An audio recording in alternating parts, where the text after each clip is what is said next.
dentro de mí, pero yo en ese momento solamente me sentía muy desesperada, o sea, era como que trataba de tapar un poco, ¿viste? De aparentar por ahí, pero llegaba a mi casa y no podía, digamos, resistirlo más.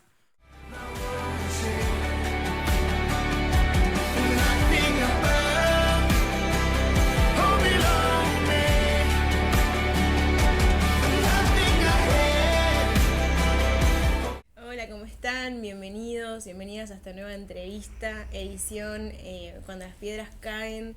Estamos muy contentas de estar hoy, poder estar juntas en este espacio. Realmente es una alegría para mí compartir hoy con mi amiga. No solamente es mi amiga como familia, diríamos, también es pastora, es kinesióloga, es mamá, es esposa y hoy va a estar con nosotras compartiendo su testimonio. Y bueno, me gustaría que, nada, podemos empezar. ¿Querés compartirnos algo? Eh, Creo que más allá de todos los roles, Ujú. como una se identifica en este momento de mi vida es que soy hija, eh, hija de un Dios Padre bueno y hermana de un hermano mayor que Jesús, que nos enseña a ser familia. Eh, pero bueno, muy contenta de estar acá. Gracias por acá la familia que está atrás, Ajá. por Irma, por Saca. Y nada, gracias por invitarme. Es para mí un honor, un privilegio estar acá. Para mí también, lo sabes. Bueno, es otra alegría saber, bueno, que leíste el libro. Y bueno, te quiero hacer algunas preguntas como para poder empezar a charlar y compartir este momento.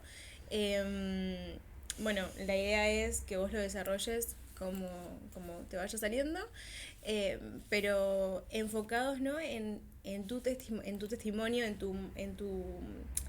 tu experiencia con el Señor en base a esto, ¿no? Hablábamos la vez pasada de que todos tenemos historias diferentes, todos atravesamos cosas diferentes en la vida, sin embargo hay momentos de repente, ¿no? Como cuando leemos este tipo de libros, que vemos la historia de una mujer, que podemos decir, bueno, acá yo me identifico, o sea, acá yo siento que pasé algo similar, entonces yo me veo como en un espejo, ¿no? Diciendo, bueno, yo podría haber sido esta mujer en este momento. Entonces me gustaría que arranquemos por ahí, ¿no? Digamos, de cuando leíste el libro, ¿en qué lugar, en qué capítulo vos sentiste eso, ¿no? Decir, bueno, en esta parte yo me identifico. Yo creo que todo el libro te atraviesa, es como muy cercano, muy transparente cómo se presenta ella. Y eso creo que nos involucra de alguna manera con su historia, de estar quizás lejos o que de alguna otra manera conectados con un Dios que parece de otro, más que de uno, como Job, ¿no? Eh, de oídas, te había oído, pero el capítulo 5 que presenta esta humillación y ese encuentro, que humillada y encontrada, ¿no? Ahí creo que me encontré en el lugar donde el Señor me encontró, vale la redundancia, eh, en esa humillación que ella siente de las presiones de afuera, pero a mí me atravesó desde otro lugar. Okay. Mi humillación fue más interna. Básicamente, o sea, yo había conocido al Señor cuando tenía 11 años, tuve un encuentro hermoso con el Padre, y en todos esos años quizás me fui desenfocando, me fui perdiendo los afanes de la vida, siendo muy chiquita, porque la verdad es que no es que quería $1.000.000, pero sí me fui desenfocando, o sea, no fui constante y de repente intencional en cuidar mi corazón en la presencia del Señor. Eh, y bueno, hice mi carrera de kinesiología. Básicamente vos salís de esa carrera con un gran abanico de posibilidades de trabajo, pero yo me había decidido a hacer una residencia, que es básicamente estar en un hospital en el cual, o sea, vos rendís un examen, bueno, varias instancias, pero... Sí, es como para darlo a entender más en profundidad, es una instancia no solamente de trabajo, sino como que vos estés estudiando y preparándote durante el trabajo, digamos. Tal cual. O sea, es formación asistencial, pero también académica, investigación.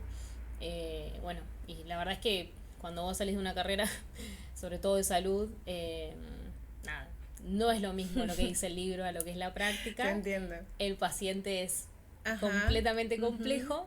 El paciente no es un libro. No es un libro. Entonces, bueno, yo la verdad es que me había visto, o sea, soñado de repente, puesto esa meta de entrar a la residencia. Bueno, pasaron varias cosas en el medio.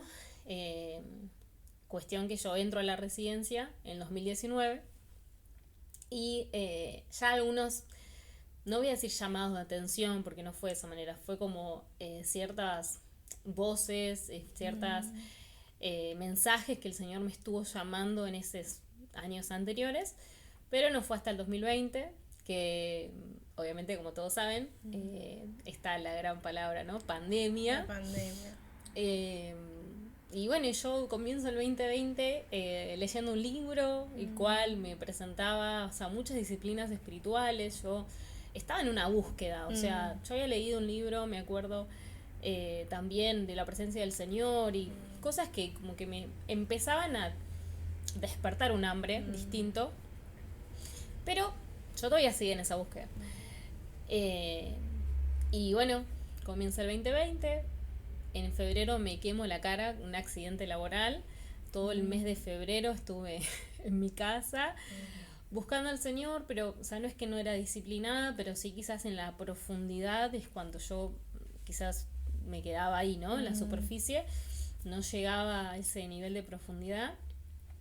Y bueno, en marzo, como todos sabemos, vuelvo al hospital y a los pocos días nos dicen, no va a ser como antes. Y ahí está el quiebre donde empieza todo. La famosa nueva realidad que vivimos en ese momento. Y vos estabas, entiendo, en una situación compleja porque me imagino que, digo, toda profesión en ese momento dentro de un hospital vivió muy de cerca las consecuencias más duras del COVID, ¿no? Digamos, no sé cómo lo viviste vos específicamente, porque bueno, es un acercamiento, si querés, como más profundo, o sea, de la vida y de la muerte, y como algo muy, no me sale mucho la palabra, pero me imagino, si lo relacionamos con el libro, ¿no? Ese momento donde esta mujer estaba en el suelo y la muerte era cercana, ¿no? Como decir, bueno, o sea, de acá pueden pasar segundos a mi muerte o segundos a la vida, ¿no? Digamos, a que algo suceda. Sí, o sea, yo estaba en primer año, así que lo que es el tema del expertise estaba muy, o sea, menos 10, si se quiere, pero sobre todo también la demanda que el tiempo ameritaba, la presión, o sea, que uno vivía.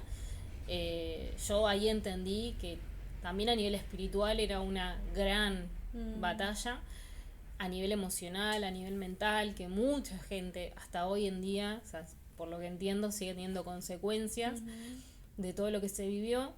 Pero bueno, en sí, lo que uno experimentaba era que desde que salías de tu casa, hasta que volvías a tu casa, que nos pasaba que nos pedían que estemos cada 48 horas haciendo guardias de 24 horas y al otro día nos quedábamos hasta el mediodía. Entonces, claro, eran días de no dormir, eran días donde uno no conectaba, o sea, con su familia, o sea, yo tenía a mi esposo ya en ese momento. Y era muy fuerte. La noche estando en el hospital es muy fuerte. Te llamaban a la madrugada. Al principio por ahí no tanto, pero sí ya el tema de entrar en otros hábitos era, o sea, no dormir en tu cama básicamente, ¿no? Y en tu casa. Pero sí lo que yo experimentaba era que las personas, o sea, te miraban a los ojos y te pedían ayuda, hacer un socorro que venía de adentro, no me quiero morir, Un no clamor. me quiero, un clamor. Y vos no tenías respuestas, o sea, vos no podías hacer mucho más que acompañar y ni siquiera sabíamos qué iba a pasar. Y hoy veías a la persona de una manera y mañana de otra, bueno, y todo eso me empezó a afectar a tal punto que yo llegaba a mi casa y una angustia, o sea, se apoderaba de mí, lloraba delante de mi sillón horas, o sea, horas, hasta que yo me desahogaba, no sé cuántas horas pasaban realmente, pero hasta que un día, en medio de todo eso, o sea, nos planteaban apoyos de manera psicológica, presentaban licencias, algunos también, pero yo la verdad es que, o sea, yo lo que sentía era como que me estaba decepcionando a mí por el hecho de no poder, o sea, cumplir las expectativas que yo me planteaba y a lo que estaba pudiendo llegar. Y estaba como perdiendo esa batalla. Que toda mi vida, o sea, entendí en ese momento, ¿no? Que fui muy autosuficiente, que yo, o sea, me planteaba muchas, o sea, metas inconscientemente, o sea, no es que lo hacía porque... Qué tremendo cuando vivimos en pos de alcanzar esas expectativas como una demanda, que si después vamos a la Biblia o mismo hablamos con el Señor, ¿no? Nos damos cuenta que no son expectativas que Él tiene sobre nosotros, sino que son cosas que o sea, son expectativas que las han moldeado en nuestra vida en general, las malas experiencias, la crianza, la cultura, ¿no? La sociedad, o sea, muchas cosas menos Dios, ¿no? O sea, y eso es lo que justamente termina como dañando en algún punto. Sí, yo, o sea, entendí también después, ¿no? O sea, como en retrospectiva, que había muchísima orfandad también, o sea, dentro de mí, pero yo en ese momento solamente me sentía muy desesperada, o sea, era como que trataba de tapar un poco, ¿viste? De aparentar por ahí, pero llegaba a mi casa y no podía, digamos, resistirlo más.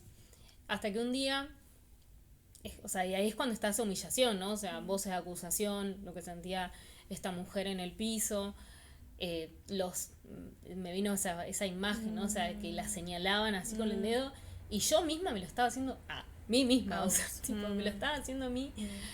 Y eso creo que fue lo más, como decía la vez pasada Raquel, la pastora Raquel, que dije, wow, o sea, me sorprendí porque digo, no sabía que estaba esto dentro de mí. O sea, el Señor también empezó a hacerme ver realmente la condición en la que yo estaba y también la necesidad imperiosa que yo tenía de un, o sea, padre espiritual, pero también que yo me abra por completo y me sienta vulnerable, que era lo que yo nunca había manifestado en lo secreto, porque la palabra es clara, ¿no? O sea, en lo secreto, el Padre te va a encontrar, o sea, ahí.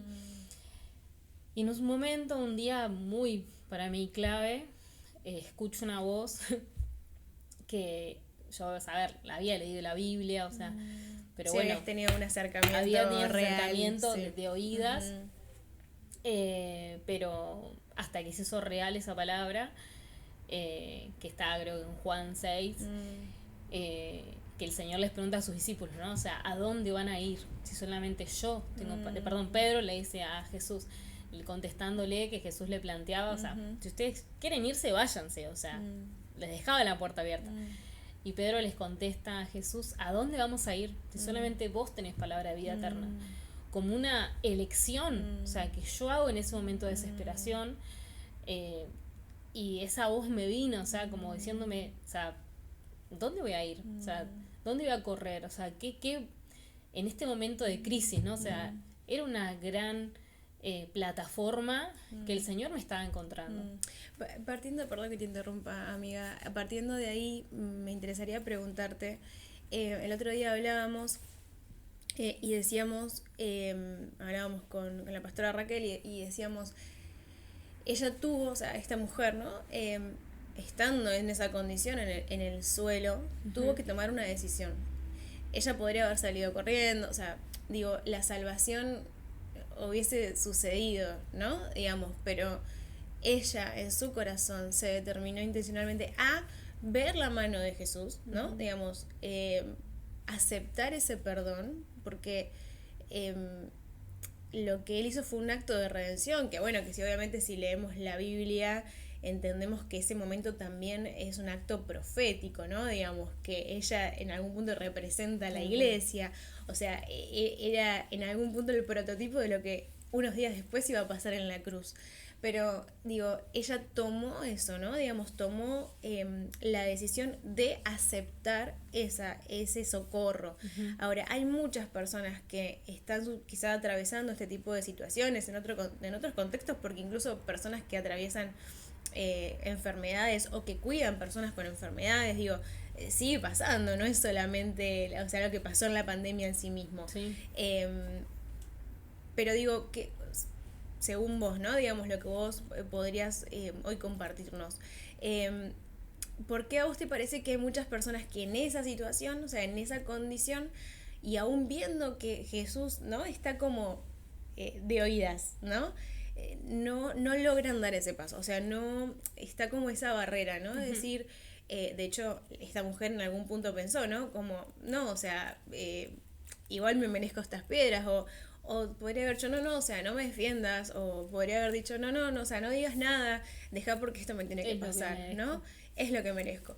Y algunas personas están como en ese lugar, de decir, lo veo, está ahí, sé que puede, pero prefiero que no, digamos. ¿Por qué pensás, digamos, que sucede eso? En mi experiencia, lo que por ahí después también, ¿no? Haciendo un poco esto, la retrospectiva. Sí. Primeramente, como decían la vez pasada, el orgullo hay que mencionarlo. O sea, el orgullo para mí es una gran barrera. Y esto que yo les decía al principio, la autosuficiencia, el hecho de decir yo puedo, yo tengo que poder, o sea, que está ese mensaje hoy en día en este sistema. Sí. Y muchas veces en la iglesia también. Y en la iglesia también. La religiosidad es un enemigo que, o sea, esto, ¿no? Que Jesús le dice, oye Israel, si escuchas hoy mi voz, no endurezcas tu corazón. Porque también, o sea, estamos a veces acostumbrados a ir a la iglesia, a tener quizás momentos de alabanza y pero mi corazón, claro, acostumbrados en la rutina del diario vivir, que a ver, esta mujer estaba con su mamá, tenía, me imagino, o sea, toda una vida establecida en esa cultura, pero era eso, o sea, nunca había entrado, nunca la había atravesado un encuentro, bueno, como le pasó después, pero bueno, también está en el hecho, me parece, de entender que hay una falta de fe interna, hay mentiras que se establecieron, hay fortalezas en mi mente, o sea, lo había, y o sea, es una batalla obviamente diaria que uno tiene que exponerse, pero creo que el hecho está en enfocarse, o sea, hay tanto desenfoque y tanta desatención a la persona de Cristo. Hay un mensaje que yo tuve que vencer de pensar a la palabra de Dios como algo abstracto y que en Cristo se hizo real. Y cuando Cristo se te presenta y te extiende esa mano y te dice, yo te estoy buscando, vos no me estás buscando a mí, yo te estoy buscando, ¿qué vas a hacer ahí? Y creo que, o sea, al menos lo que yo me encontré diciendo, no solamente no tengo otra salida, porque de repente, o sea, es fácil, o sea, decir, bueno, no me queda otra. O no sé si es fácil, es bastante triste, porque si yo estaría, no sé, ofreciendo ayuda a alguien, no me gustaría que me digan, ay, bueno, si no me queda otra, total, no sé, pronto te vas a ir, ¿no? En ese alma quebrada que, o sea, bueno, total, y de repente vos estás con tanta ceguera que uno tiene que dar ese paso de fe y creerle. O sea, no importa lo que vos te veas, cómo veas todo, hay una persona que dio su vida por vos, por no solamente vos, o sea, todo el mundo, pero te encontrás en ese lugar y tu corazón fue creado para mirarlo. O sea, yo entendí que el lugar de la intimidad era el lugar donde fui creada para estar. Y donde en ningún otro lugar yo me iba a sentir saciada, o sea, satisfecha. Hay algo que quebrantaba mucho mi corazón en un tiempo de mi vida, cuando, bueno, el Señor empezó como a mostrármelo. Esto, ¿no? De que a veces uno cree en esa religiosidad que vos hablabas, cree que el propósito de uno está ligado con que te conozcan o que sepan los demás cuánto tenés de Jesús, o que digo, son cosas que están súper lindas, pero no es el propósito, o sea, no es, o sea, fuimos creados, así como decís vos, ¿no? Pensaba en Adán y en Eva, ¿no? Creados para estar en el jardín en intimidad, o sea, en conexión constante con el Padre, con su Creador. Digo, y ese es, o sea, me acuerdo claro el Señor decir, la razón de tu existencia es adorarme, no todo lo demás. Todo lo demás es, si querés añadidura le podemos llamar, pero sí. No es la razón. Y en esto que decías vos, ¿no? Me acordaba cuando escribía una de las partes del libro que me asombraba porque claramente era lo que Jesús había hecho en ese momento, de que todo el contexto era de muerte, pero esa solamente era como una excusa, o sea, la razón era que ella se encontrara con el Señor. De hecho, la palabra dice que como que Jesús vio un poco más allá de la situación en general, o sea, él sabía que la mujer había cometido, digamos, un error, que había realmente, o sea, lo que era, pero al mismo tiempo él discierne los corazones y sabe todo lo que gira a tu alrededor, ¿no? Y ese encuentro está también de parte de él intencional, porque sabe y conoce tu contexto, conoce los corazones de la gente que te rodea, de muchas veces del daño que se quiere producir hacia tu vida, porque mismo la cultura, en realidad, según la ley, a los dos tenían que haberlos, o sea, querido apedrearlos, ¿no? O sea, no solamente la mujer, pero claramente había una intención de avergonzar a Cristo, o sea, a Jesús, no tanto a la mujer en sí mismo, pero ella era resultado de ese momento. Entonces, pienso también en eso, ¿no? Como entender que una de las formas de comprender o de aceptar, si querés, esa mano, ese socorro, es decir, bueno, Él está viendo todo. O sea, no solamente está viendo tal como cual. Esto que me está pasando, Él está viendo todo, incluso mi pasado, mi presente, mi futuro, Él está viendo todo. Y como para cerrar, amiga, y poder escuchar lo que hoy podés aconsejarnos o sugerirnos, ¿qué podrías ¿no? Decirle a una persona que está atravesando este momento, ¿no? Digamos, ¿qué consejo podrías darnos para poder decir, bueno, hoy tomo la determinación de ser real? Decíamos, Dios sana, o sea, el Señor sana no lo que fingimos, sino lo que podemos hablar con total libertad. ¿Qué consejo podrías darnos?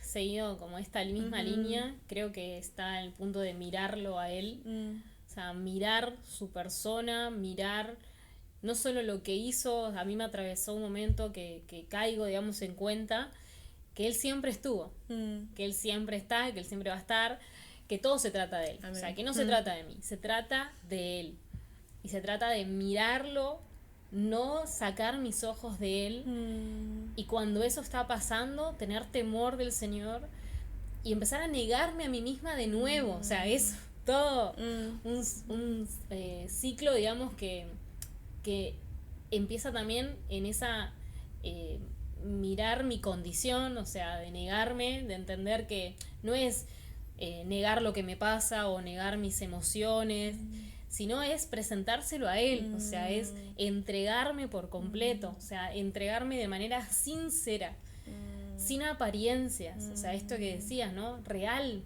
Él te ama así y es el único que puede darte descanso y sostenerte en sus brazos de amor. Creo que empieza por ahí, ¿no? O sea, mirarlo. Bajamos un poco las voces, al sonido, el volumen de las voces internas, que bueno, es lo que por ahí me ha pasado un poco, y tantas acusaciones y la voz del acusador una y otra vez y mentiras y mira que no estás pudiendo y bla bla, y empezar a abrir su palabra, poner, o sea, alabanzas que puedan ministrarlo a él, no a vos. Sí, qué interesante lo que decís, porque incluso esas acusaciones muchas veces se presentan como consejos amigos. O sea, esto, ¿no? No hagas esto o porque vos ya sabés cómo funciona, por ejemplo. O no vayas ahí porque vos ya viste cómo tu familia reaccionó a esto o cómo le fue a tu papá o a tu mamá con esto. ¿No? Digamos, como... bueno, no sé, mismo me imagino, ¿no? El ejemplo, ¿no? Una persona que por ahí quizá tiene padres separados y es como, no, o sea, vos vas a intentar casarte, ¿por qué? Si vos viste cómo es el amor, o sea, y esas, por eso digo acusaciones amigas, porque se presentan como algo que razonable, ¿no? Digamos, pero siguen teniendo ese tinte de acusación, o sea, siguen teniendo ese tinte de piedra, de amenaza, de ir en contra de lo que de repente el Señor está tratando de poner en tu corazón.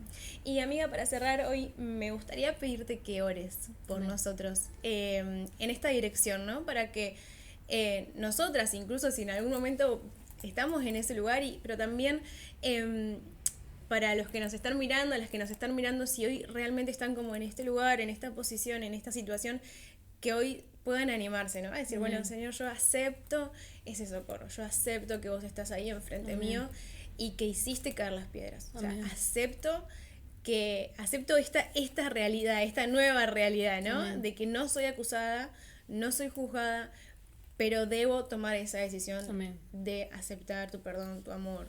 Amén.